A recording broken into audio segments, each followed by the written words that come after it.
Let's be honest. Working a 9 to 5 is easy. You show up. Not at the right times. Keep your opinions to yourself. And pretend to care just enough so no one calls HR. The hard part? Pretending this is normal. Pretending that Sunday night anxiety isn't real. Pretending you're excited about career growth. While Googling remote jobs with no meetings on your lunch break. Pretending a $12 Uber Eats voucher is fair compensation for staying online until 8 p.m.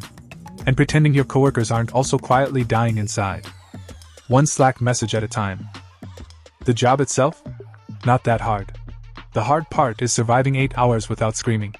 You become a master of micro-escapes. Pointless walks to the water cooler. Coffee you don't drink. Toilet breaks that are more about sanity than biology. Asking your coworker a question you already know the answer to. Just for 3 minutes of human connection. You're not working.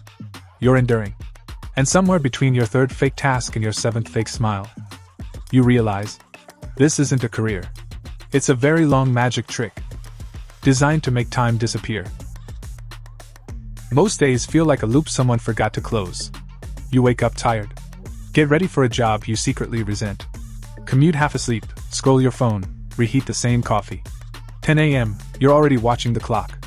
12 p.m., too early for lunch, but you fake it anyway. 3 p.m. dead zone. You refresh Slack hoping someone gives you something, anything, to do.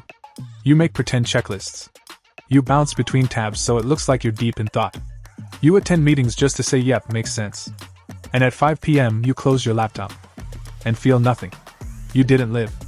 You just survived. And now it's time to make dinner and pretend to do it all again tomorrow. Like this is what you signed up for.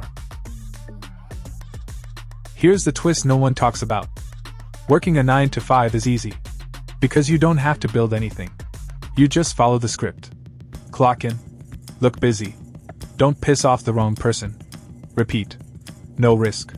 No thinking. No real ownership. It's comfortable. Predictable. A pre-built path. And that's what makes it dangerous. Chapter 1. Stability is just sedation. They told you to chase stability. What they meant was, don't ask questions. But stability isn't security. Stability is stuck, with a nice title and a dental plan. You think you're winning. Because nothing's on fire. But nothing's growing either. You don't need to burn it all down. But you do need to stop worshipping the slow drip of safe. Growth lives where control ends. Chapter 2. Start thinking like a player. 9 to 5 thinking is pawn thinking. Small moves. No risks. Play your part. But if you want real freedom, you need to stop acting like a cog. And start acting like a player. Ask different questions. Who profits most from your time? What game are you actually in? What would it look like to leave the board entirely? The moment you ask these things, you stop being employed and start being awake. Chapter 3. Skills are your exit strategy. You don't escape a 9 to 5 with feelings. You escape with skills. Titles don't travel. Skills do. Learn how to sell, write, persuade, build, grab attention and convert it. The market doesn't care what's on your resume. It cares what you can do without a boss. Every hour you spend learning a real skill is 1 hour closer to never needing to ask for a raise again or better, a holiday. Chapter 4. What if you're just average? Here's a hard question.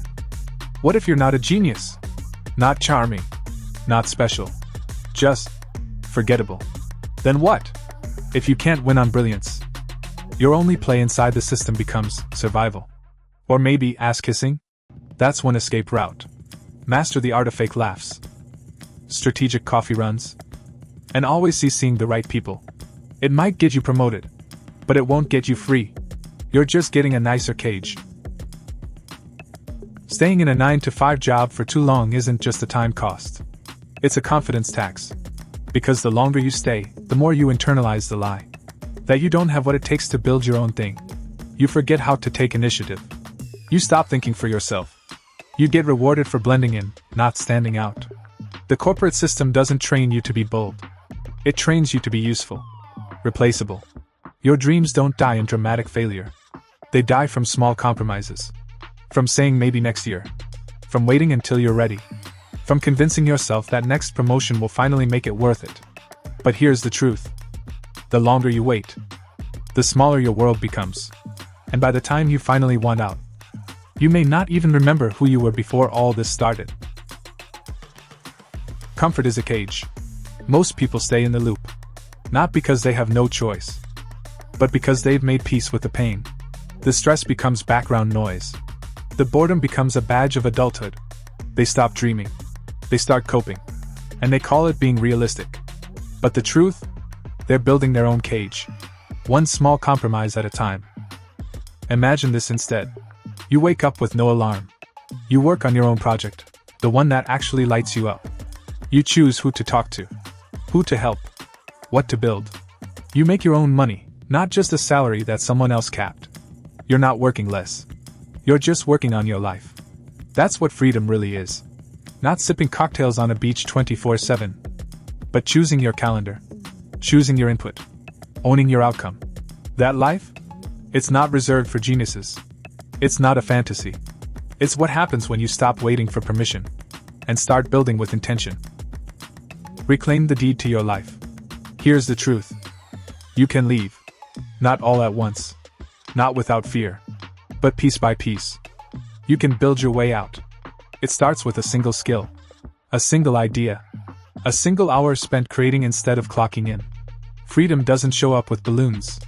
It shows up after 100 tiny, quiet choices that no one claps for but you. And once you've tasted it, you'll never again confuse comfort with control. You'll know. This life is yours. You don't have to rent it anymore. If you're ambitious, start here. This video just broke your autopilot. But if you're even a little ambitious, if you know deep down this 9 to 5 loop isn't your final form, you need to watch this next. It's called If You're Ambitious But Broke, Please Watch This. Because before you escape the job, before you build the life, you need a blueprint. Click it, watch it, then go build something real.